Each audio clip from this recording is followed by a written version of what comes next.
Hey guys, it's me, Jeremy, coming to you again, showing you another video. This time I finally have a video ready for you guys. This is Shogun 2 Total War. You may have heard me mention it several times, but now I actually can show you guys some gameplay of it. This is one of my battle replays of a couple of weeks ago when I was first getting the game down. As you can see, I have two cavalry units heading over here to the side. Keep them in a flanking position. The enemy army has one thing they have over me is that they have a lot more infantry. They do have archers as well, which kind of outnumbers my archers. So whatever bonus I had with my archers is kind of outplayed since their archers outnumber mine. The one thing I can't use to my advantage is that I have cavalry. 2 units of cavalry against their 2 units, but mine outnumber theirs, and I don't think they see mine just yet. I also have firebomb throwers back here in the rear somewhere. Yep, there they are.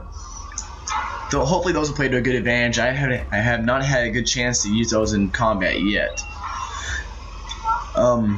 Most of his infantry actually does outnumber me. However, they are weak and cheap units. My units are usually mostly just samurai and a few Yari samurai as well, which will play to my advantage since, yes, I have fewer units, but they are more experienced. And as you can see, he's attempted to outflank me, turn part of my line,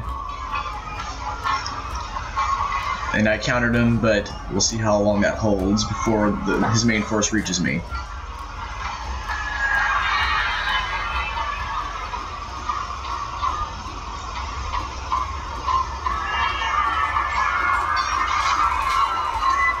As you can see, my archers are lending a little bit of support, but not too much.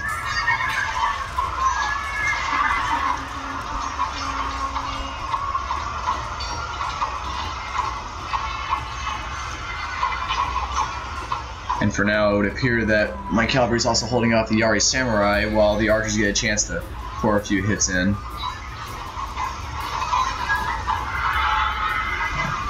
Now their main force is about to clash against mine, while my archers are skirmishing and running away while my main infantry charge.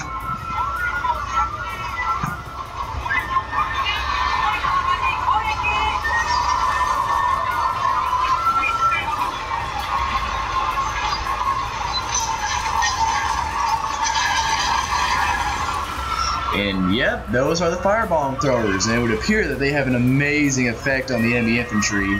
It also hurts the morale a lot as well, I would assume, but so far no effect to that.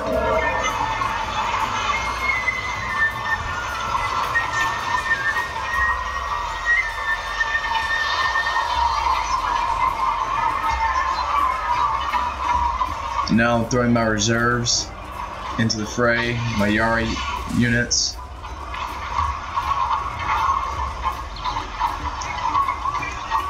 And we're starting to rout the remnants of the enemy cavalry, what's left of it, but one of my units is about to rout as well. Meanwhile, the bow samurai here are holding their own because they've yet to been attacked, and so they're free to pour fire on these guys. And the archers are lending an exchange back and forth. One tactic I like to use a lot is get the general right in the middle of the combat, because it tends to raise morale of my troops and it hurts the morale of the others. And on top of that, if I can get them one good charge or two in there against the enemy units, I just like to use them as a cavalry unit. But, however, I would not recommend that strategy to everybody else, because you will lose a general that way eventually. And now more and more of their infantry is routing against my elite troops. However, the center is still in danger, and my left is also having a hard time as well. I'm trying to lure away some of the enemy infantry with the cavalry, but it doesn't appear to be working anymore. So I'm running on the right flank. The middle flank is still holding, but it hasn't been a victory there yet, and the left flank is struggling, and also might collapse.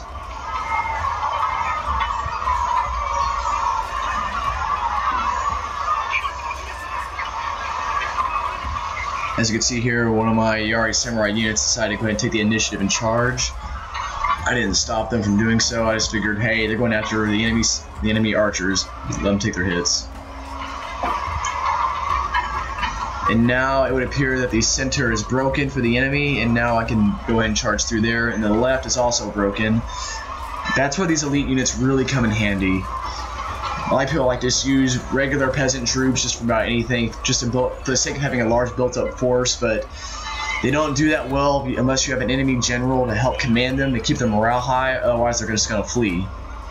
And on top of that, they're outmatched by my more elite units, even though they do outnumber them. Now that I have them on the run, I can go after their archers.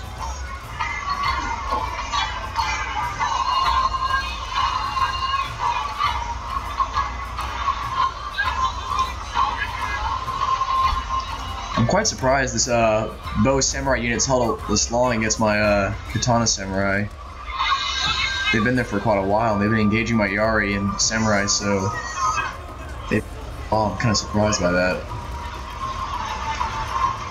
Now my archers get the chance to return fire against the enemy archers while the infantry moves in for the attack.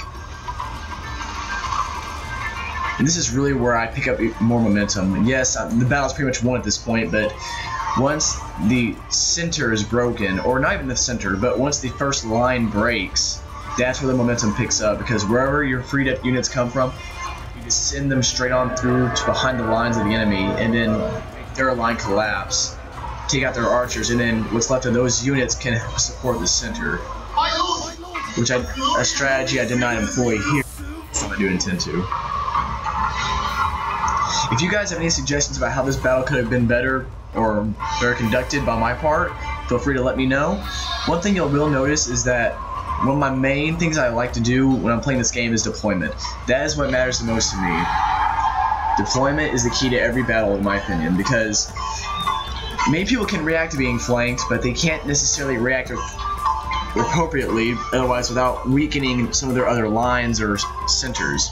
So in this case, I had a very even line with reserves in the rear, with the archers that will skirmish and fall back once the enemy units get close, and then I send my units to charge in, keeping the whole line straight without there being any interference.